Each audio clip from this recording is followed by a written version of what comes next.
I will be taking a different approach with the remaining double pyramids in this chapter. I will be describing the next two from the bottom up. The bottom double pyramid is known as the lapis quaternio. The very bottom dot in the chain is labeled as rotundum. The top of this double pyramid is labeled, naturally, lapis, and the edges of the middle square are the four classical elements: earth, wind, fire, and water. The rotundum can best be understood as the chaotic state of being at the beginning of time. It is the prima materia which we discussed back in chapter 11. It is the starting point from which all other creation stems. In order for the known universe to be brought forward from the chaos, it needs to be done in steps. The first step, according to Jung and the alchemists, was to bring forward the four classical elements. It is from the formless intangible rotundum, or void, that the tangible form is extracted. To those who have watched my Silent Hill 2 video on the red squares, you will remember this process as the squaring of the circle in alchemy. The circle is the rotundum, and the square is the four elements. The next step involves a unification of these four elements into one seed. Though the four elements coexisted inside the rotundum, they were not united. They were merely coexistent and had to be combined through the alchemical procedure. These four elements are united in the lapis. The lapis is not the philosopher's stone, even though it is often referred to as the lapis philosophorum in Aion. As I said, it is merely the seed with which God brings the universe to life. The lapis is also referred to as the prima materia, except unlike the prima materia of the rotundum, the lapis represents a unity of the elements, instead of a chaotic disunity. The third step involves the remaining double pyramid, which is known as the paradise quaternio. Yes, this is the very same paradise quaternio which was discussed in chapter 13. The four edges of this double pyramid, of course, correspond to the four rivers of paradise, and they all flow from the same source of unity, the lapis. Because the lapis is a unity of all things, the water that flows from it is also a perfect unity of a different form. This is the aqua doctrinae, which we also discussed in chapter 13. It is the blood of God that poured from Jesus' side. All of creation that exists in the paradisal realm stems from the nourishment of these four rivers. Eventually, creation evolves until it culminates in its highest possible state, the serpent. As I said before, the serpent had its positive qualities and negative qualities. It is the highest in the animal kingdom, but the lowest in the shadow kingdom. It can be seen as the highest because, as we said in the last chapter, it appears to be equipped with the gift of wisdom. However, it was the lowest because, to use Jordan Peterson's words, they were hell on our primordial ancestors. It may be a being of supreme wisdom in the animal kingdom, but a human being should not strive to have its morality mirror that of an animal, and especially a snake. Let us now summarize what we have learned thus far with these four double pyramids. These four images represent a process of development for the living being. A series of steps from the formless chaotic beginning described in Genesis to the highest development of the ego, culminating in the self. In each double pyramid, we see a conjunction of sorts that separates into a square, and then unifies again on a higher plane. This is the alchemical squaring of the circle. In addition, Edgar and Jung viewed this alchemical process as synonymous with the individuation process. It is by integrating an unconscious content from that lower unity, symbolized by the intangible circle, into the level of consciousness, symbolized by the tangible square, that a higher unity can be achieved. The living being continuously does this until all unconscious contents balance out with conscious contents, and they become indistinguishable from God. There are no squares left to integrate. There is only a perfect circle. These four quaternios are Jung's attempt to arrange systematically the almost limitless wealth of symbols in Gnosticism and its continuation, alchemy. Like we said using the archaeology metaphor in the last video, Jung investigated not only Gnosticism and alchemy, but many other religious traditions and found their patterns. He united those patterns through logical inference and brought forward this chain, a chain that portrays the structure and dynamics of the self. Or rather, the structure and dynamics the ego must go through in order to attain the self. For those who might be weary of Jung's abstraction here because it might be overly complicated and not relevant for the scientific age, I have saved one final example that will demonstrate Jung's empirical method. Once one reaches the highest point of the developmental chain, where else is there for the ego to go? It can't go higher. The only place it has left to go is back to the beginning. Thus, Jung takes the tail of the chain and puts it into the mouth of the head of the chain, and creates an image indistinguishable from the Ouroboros. The only thing the ego can do once it reaches the perfect unity of the self is disunify and start again in the void. Jung makes this inference because the difference between the higher atom and the rotundum is invisible. This is because the higher atom and the rotundum contain all the necessary components of ego development. The rotundum contains everything that God derives the universe from, and the higher atom is a perfect unity of all those elements. The only thing that distinguishes the two of them is that one is an ordered unity, and one is a unity in chaos. Unfortunately, the mortal man is frequently unable to tell which is the dark unity and which is the light. As we said in the last video, the first 1,000 years of the Christian Aion could be linked to the first two quaternios. If the Moses quaternio reflected a spiritual period, and the shadow quaternio reflected a unity of the carnal man with the spiritual, the lower two quaternios reflect a further descent from the spiritual into the material. In regards to the Paradise quaternio, this reflects the period between 1000 AD and 1500 AD.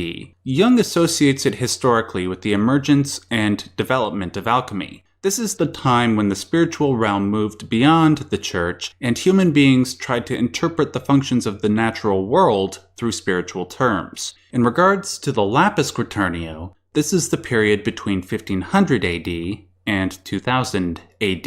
This is when the spiritual element becomes almost completely eliminated. This period is the age of scientific materialism and the deification of matter. To quote Edinger, Jung's idea is that the whole Aion, that is, the Christian Aion, the Aion of Pisces, has been a circulatio process through these four quaternities. If there is any truth to Jung's idea, then there are two possibilities. These possibilities are ones that we discussed back in chapter 5 and 6. One is that we are coming to the end of the Christian Aion and are experiencing the extremities of the anti-Christian millennium. Those extremities are the zenith of science, but also the zenith of anti-spiritualism. The other possibility is that we have already passed the anti-Christian millennium and are now in the new Aion, the Aion of Aquarius. We'll discuss which of the two possibilities is more likely, but let us first justify Jung's conclusions about the anti-Christian millennium. The worship of matter in the latter half of the anti-Christian millennium reflects the Gnostic myth of the Nu, who, beholding his reflection in the depths below, plunged down and was swallowed in the embrace of Physis. Physis is another name for the void which birthed the natural world. In other words, the descent of Nu into Physis is much like the descent of the human mind from the realm of the spiritual into the realm of the natural. Throughout the last 500 years, there have been several key points in this drift away from God. In chapter 7, we referenced the French Revolution, a heavily anti-Christian era. After that, the 19th century was marked by scientific materialism, and the 20th century was marked by political and social realism.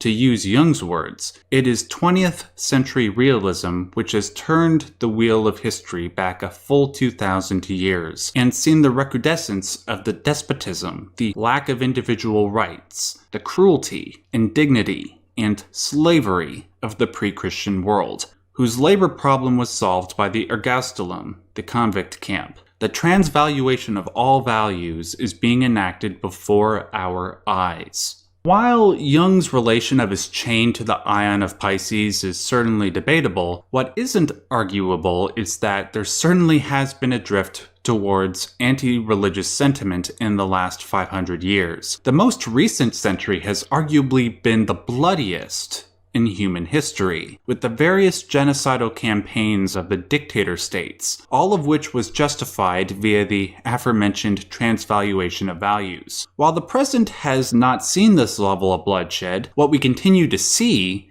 is the transvaluation of all values. Jordan Peterson has pointed this out with his criticism of postmodernism. The postmodern ethos asserts that there are no values and that all human beings are doing is, quote, trading power games. This ethos has pervaded the universities, influencing the core curriculum in order to reflect this ideology. We only need to look at the news to see this ethos being acted out in real time. Very often we see pundits, politicians, and perpetrators immediately drop their ideological positions if it allows them to punch their ideological opponents. At this point in time, humanity is becoming increasingly divided over ideological grounds. For example, in America right now, with the protests and the violence, we see one side saying that America is an evil, racist place, and the only thing that can be done is to rip it out from the roots and start over. The other side says that America is a wonderful, free place, and those that say it isn't are either evil or ignorant. With the COVID-19 pandemic added into the mix, we see both sides dropping their belief in self-isolation and social distancing if it means advancing their particular agenda. The transvaluation of values that occurred in the 20th century that justified the killing of millions never went away. It has only simmered in the collective unconscious for the past few decades. If we, as a species, refuse to confront that content and integrate it, it will bubble over. The violence and division we see now will only continue to get worse. That is the nightmare Jordan Peterson wishes to prevent. As for what the solution is, I refer back to chapter 6. If the first 1,000 years of the Christian Aion can be symbolized by the Christian fish of Pisces, and the second 1,000 years can be symbolized by the anti-Christian fish of Pisces, then what we see before us are two fully formed sentiments in direct opposition to each other. The solution to this, in Jung's mind, comes with the symbol of the following Aion. Aquarius is symbolized as a water bearer. I gave one interpretation of this back in chapter 6. Seeing that fish swim in water, I said that the fish need to come together in the water that they share. They need to integrate the contents of their opposite in order to create a greater unity, one that is indistinguishable from the Jungian self. However, there is another way of interpreting this, one that is more worrying, but also more hopeful. If humanity continues to polarize across ideological lines and eliminate the values of our past, there will need to be people that will carry those values forward through treacherous times. We need to preserve the nourishing water, the alchemical aqua doctrinae, the blood of Christ. We need to carry it forward in the new Aion. The ones that are able to do this will be the ones who can be Christ-like, but not Christ-like in the Protestant sense. We need to discover the truths latent in the Christian and anti-Christian sentiment and convince our fellow man to take up this burden. To use Jordan Peterson's words, we must pick a weight and carry it. Our weight will be the water. With this book, Jung offers a potential first step forward in the new Aion. Jung tries his best to unify psychological, metaphysical concepts with occurrences in the real world. He tries to unify the spiritual with the material. He is trying to unify the psyche with matter.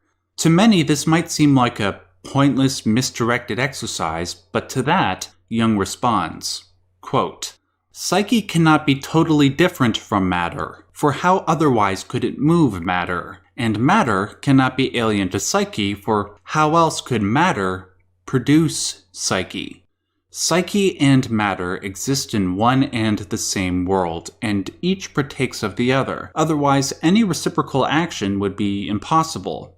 To conclude, I would like to address the question I posed before. Are we already in the Aion of Aquarius, or are we still nearing the end of the Aion of Pisces? Is there still a greater anti-Christian hell that awaits us? Are we still awaiting the advent of the Antichrist? Is now the time that we need to take the responsibility of picking up the water and carrying it forward? Well, I can't predict the future, but what I do have is the ability to observe. And I do find it curious that Jordan Peterson's message of personal responsibility would resonate on a global scale at this moment in time. Whether or not that is a sign of some transcendent order telling you to be the water carrier, to pick up your load and move it forward, well, that's for you to decide. Normally, at the end of the video, I give a spiel about liking the video and going to my subscribe star. Instead, I will ask you to click on the image you see on screen now. That will take you to the final part of this series. If you have enjoyed this series, I kindly ask that you go watch it. It will be short, but important.